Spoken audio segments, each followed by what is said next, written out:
Vamos dar uma olhada, só antes da gente seguir, a gente tem uma reportagem da CNN Internacional. A gente está falando aqui da Corte Internacional da Justiça, a gente já acabou entrando também nesse assunto, né, ordenando que Israel pare essa operação militar em Rafah, no sul da faixa de Gaza, um processo que foi aberto, como disse o Lorival, pela África do Sul, né, alegando que os israelenses estão cometendo um genocídio. Só que há essa situação das pessoas que vivem no território palestino, estando cada vez mais difícil. Faltam alimentos, falta água, faltam medicamentos. A reportagem dos nossos amigos da CNN Internacional, da Paula Choice.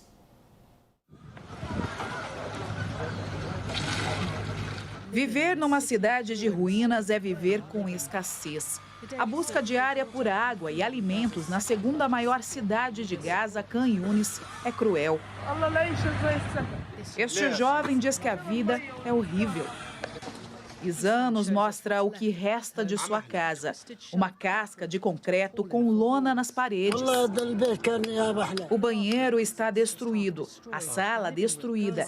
E agora estou dormindo na cozinha com minha família e meus filhos, ele diz. Grandes rachaduras estão espalhadas pelo teto e a família fica embaixo. Como vocês podem ver, ele diz, o teto está rachado e pode cair a qualquer momento. Só Deus sabe se estaremos mortos ou vivos pela manhã. É perigoso, mas ainda é a melhor alternativa. Ele diz que não consegue uma barraca segura para sua família. Outros se abrigam em uma escola bombardeada. Cerca de 100 famílias vivem aqui. Mohamed era engenheiro na cidade de Gaza. Ele foi forçado a mudar-se com a família diversas vezes até agora, a mando de militares israelenses. Mais recentemente, de Rafah. Ele aponta para o filho de 7 meses, dizendo que precisa conseguir sobreviver. He's have a Kalashnikov, have RPG, have something to work, to make a war with a silent soldier. A única esperança, ele diz, é a que compartilha com todos os palestinos, que a guerra termine. We are human, not animals, like some people say. Israeli people say we not animals. We are humans, we have rights. Aqui é para onde os militares israelenses dizem que os deslocados devem se mudar para Al-Mavazi, local que chamam de zona humanitária. Enquanto o lixo fica empilhado ao lado dos abrigos provisórios, os grupos de ajuda dizem que o lugar não é adequado para servirem de moradia. A resposta militar israelense aos ataques do Hamas de 7 de outubro continua sendo esgotante para aqueles que tentam sobreviver em Gaza. Israel insiste que precisa destruir o Hamas e encontrar os reféns. Funcionários locais estimam que 80% dos edifícios de Khan Yunis foram destruídos. E ainda em meio aos escombros, surgiu um mercado local.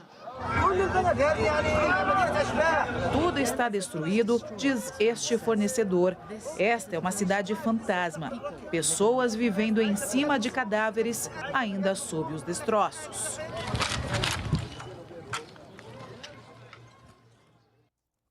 Professor, tem uma... Benny Gantz, né, disse que está exigindo ali uma pressão muito grande ali sobre o Netanyahu, um plano para a Palestina. Aparentemente, acho que até o dia 8 de junho, né, foi o prazo que ele estabeleceu. Qual que é o plano que lhe parece? De tudo que eu tenho lido... Oi, por favor, pode continuar, perdão. Não, o Netanyahu não apresentou nenhum plano. Existe, veja só como a situação ficou grave. O acordo de paz mais importante no Oriente Médio é o acordo entre Israel e o Egito. São os acordos de Camp David, que já vão fazer 45 anos. A tensão está tão grande, o Egito teme que Israel empurre as pessoas pelo portão de Rafah para dentro do Sinai, como aconteceu em 2008 com uma parte da população da faixa de Gaza.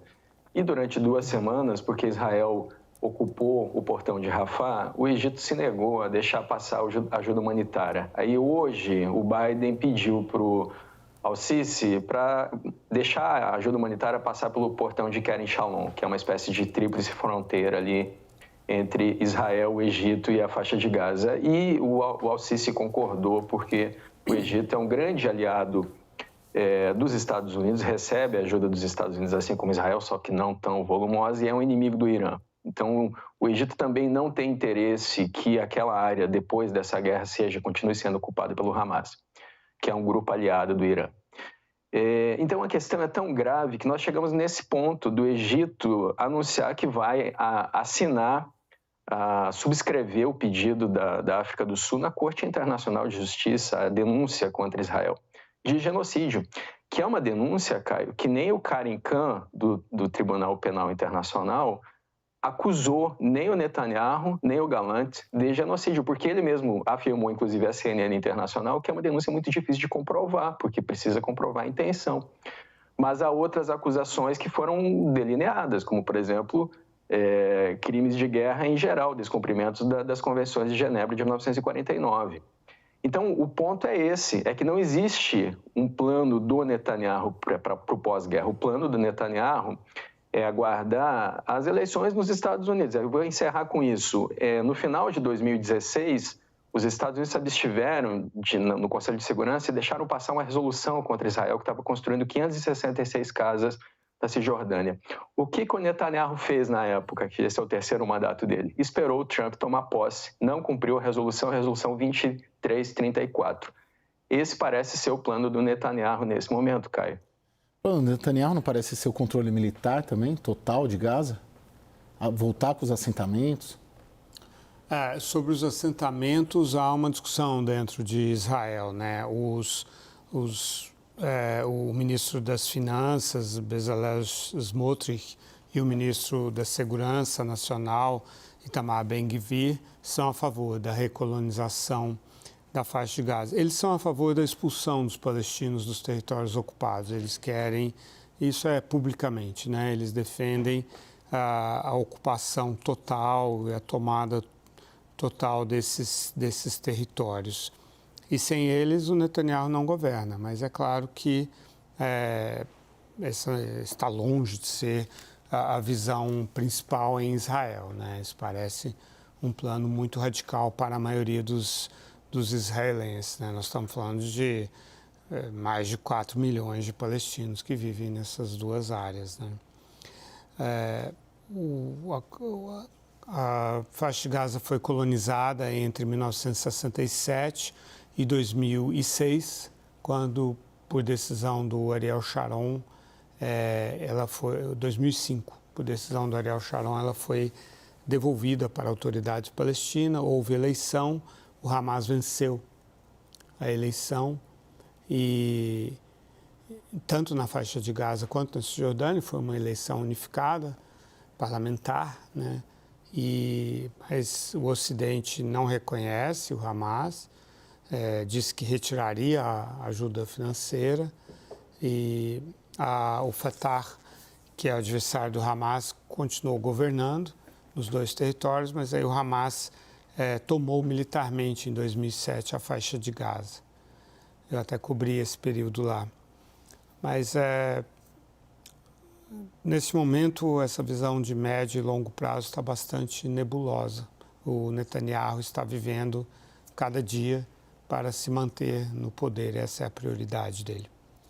Orival, bom fim de semana. Muito obrigado. Igualmente. Professor Vitélio Brustolin, professor de Relações Internacionais da Federal Fluminense, pesquisador de Harvard, muito obrigado. Boa noite, professor. Obrigado a vocês. Boa noite a todos. E para vocês que ficaram conosco até aqui, uma boa noite, um excelente final de semana. O WW termina aqui. Boa noite.